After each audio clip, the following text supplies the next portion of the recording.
नीरज चोपड़ा ने silver medal जीता Paris Olympics में, इसके लिए उनको बहुत बहुत बधाइयाँ। कुछ लोगों का कहना है कि ये सिल्वर मेडल एक गोल्ड के बराबर है। जी हाँ, उनकी आदरणीय माता जी का कहना है कि नीरज के हाथ में चोट लगी हुई थी, उसका ये सिल्वर हमारे लिए गोल्ड के बराबर है।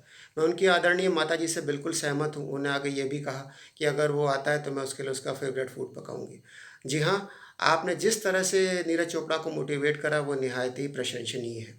लेकिन मैं इससे एक कदम आगे बढ़ के बोलना चाहता हूँ नीरज चोपड़ा के लिए, और वो ये है कि हीरा है सदा के लिए। आपको पता होना चाहिए कि 2016 में सूबेदार के पद पर राजपूताना राइफल्स को भारतीय सेना में ज्वाइन करा नीरज चोपड़ा ने। उसके बाद वो निरंतर अच्छा प्रदर्शन करते ही जा रहे हैं। टोटल 12 टूर्नामेंट्स में हिस्सा लेने के बाद उन्होंने 9 गोल्ड मेडल जीते हैं और 3 सिल्वर जीते हैं। तो मैं यही कहूँगा, मैन विद गोल्डन आर्म है नीरज चोपड़ा भारत देश के लिए। भारत की शान है, भारत की आन है। मैं यही कहना चाहता हूँ कि नीरज चोपड़ा जिन्होंने कि एक इंटरव्यू में कल ये कहा कि 89.45 मीटर फेंका और अच्छा रहा, 90 में नहीं फेंक पाया, कोई बात नहीं, मैं अगली बार देखता हूँ।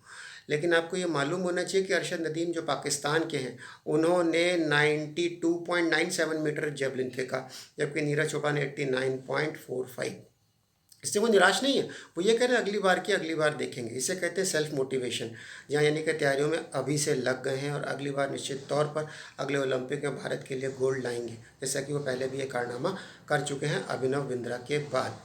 तो मैं यही कहना चाहूँगा कि एक पाकिस्तान ने एक मेडल जीत लिया तो उससे आप गोल्ड की अहमियत समझ सकते हैं कि भारत से आगे है, नॉर्थ कोरिया से आगे है, जबकि इन सब के पास मेडल कम से कम 5 अच्छे हैं। लेकिन पाकिस्तान ने इसमें सिर्फ और सिर्फ इस पर एक गोल्ड मेडल जीता है, वो भी 1992 के 32 साल बाद।